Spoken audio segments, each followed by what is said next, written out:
Okay, so what is your bucket list location and why? That's a really good question. Well, thanks to TikTok. Yeah, that's good. I don't really think about that.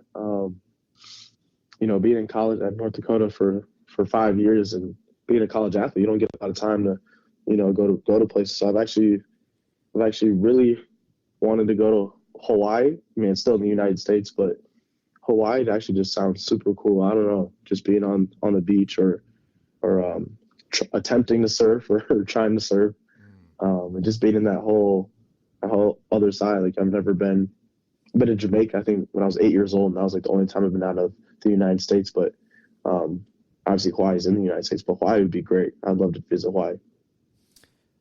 What are the top 3 lessons you would teach your younger self?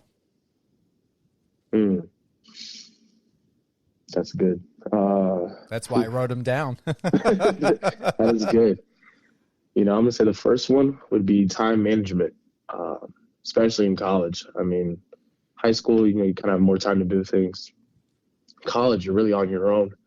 Yeah, of course, you have help and stuff like that from academic staff and whatever it may be, but you're mostly on your own. So making sure you're doing your coursework. So I'd have a calendar, which I do now and have had in college, but I wish I started that in high school. I have a calendar and I write down everything and just check off whatever I did that day. So throughout that whole week, I get everything I need to do done. So time management is one. Mm-hmm. And I would say for a second one, letting things go.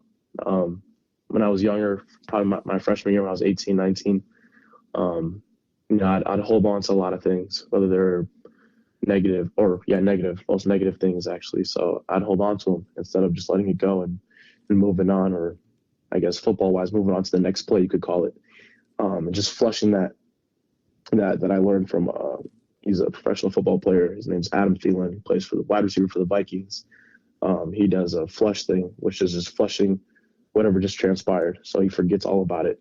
And I've tried to ingrain that into my life today, but I wish I knew about that 3 years ago.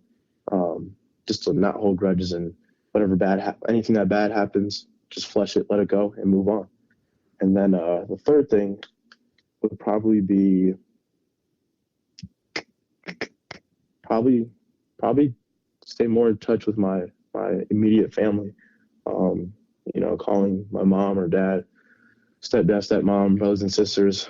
In college, you kind of forget that, there's still a life outside of what I'm doing right here. And I'd have a tendency not to reach out to people as much as I should. They'll always contact me first. And looking back at it, I know how, as you get older, your parents get older too. So I really need to start contacting them more. Just, tell them you love them, or just keep communicating, because you never know what could happen. So if I could tell my younger self that, just to be in touch and check up on people, that would have made me a lot of better person today.